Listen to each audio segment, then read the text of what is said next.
So let's get straight in. So tell me, we're talking about authenticity in a brand. What does it mean to you from a brand communication?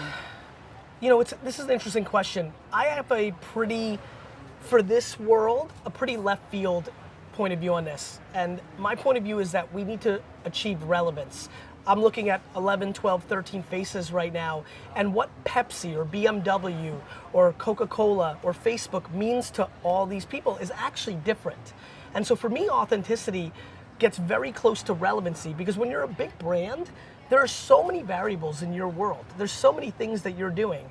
You know, some people may drink a cola to get a burst of energy. Others, it may be a reminder of spending time with their grandmother. And I think we're so literal in today's brand and marketing world. We're so stuck on sentences and adjectives, and we spend so much time on subjective things that don't matter to the consumer on the other end. So my perspective is, much like a human being, you and I are gonna act differently right now as humans in this interview than if we were with our family, than if we were on a weekend in Las Vegas with our best friends, than if we were presenting to 5,000 people. People are always like, Gary, you're a little bit different than when I see you on video. I'm like, yeah, I'm on stage to 7,000 people versus I'm here with you. There's different versions. And I think people struggle in ad land to understand things are multi-dimensional. And so for me, authenticity is actually being comfortable in the 74 to 7,400 variations of how you show up.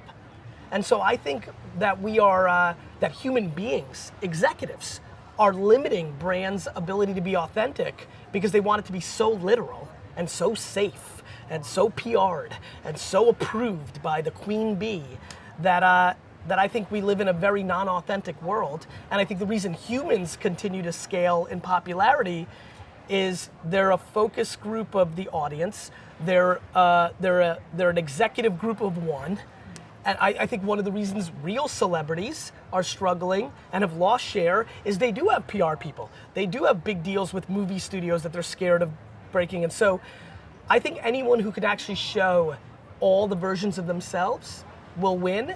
And I think right now, the creative industry, A, isn't set up to make enough creative, B, has way too much B2B DNA in it to actually show up authentic. And this is not schizophrenia, this is not throw up against the wall and see what sticks, this is not being scattered, this is being true. And so I think authenticity has a far more, at its end, there's always something that delivers at the end, a piece of content or creative. And I think it's being far more wide than it's been over the last 80 years. So who's doing it well? Which brands would you point to and go, nailed it? One of the things that I don't do very well is pay attention to what other people are doing. Okay. So this is always a tough question for me.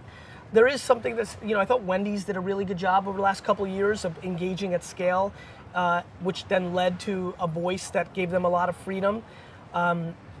But the reality is, I know what's going on in the Vayner world. Obviously, I know what's going on in the broad sense, but I spend almost no time auditing what other brands are doing. And plus, if we're talking from a brand standpoint, well has to be reflected in business results. There's a ton of people that are gonna win awards today that business is declining dramatically. And I struggle with that because the point of that creativity is to drive a business result in this context, or get people to vote, or inspire a movement, or cure a disease. Like, what's the point of output if you're not getting the end result? And so, I don't know who's doing it well. I would say whoever's doing it well definitely has business results and definitely has a breadth of execution. Okay. So you've been with businesses and you've taken businesses from, very small to very big. Do you think there's different stages where authenticity and creative matters more? No, I think it always matters. As a matter of fact, right now, watching everybody pay attention to all the sound behind us, and to me, and this is not a joke, this is very meta, I have so much empathy, especially as D-Rock and producers in my world have come into my world. The amount of empathy I have for people that are incredible at their skill set and what they think about is so important to me. At the same token, I genuinely live in a world where I think the person that's consuming this on the other side kind of enjoys the helicopter or the boat or like the microphone because it's real. And it's not that my point of view is right or production companies' points of view are right or wrong. I just think that I'm fascinated by this notion, and we're living in the meta of it right now. First of all, to answer your question directly, because I wanted to clearly make that point, creativity matters everywhere. If you're running for mayor in your town, or if you're running Coca-Cola.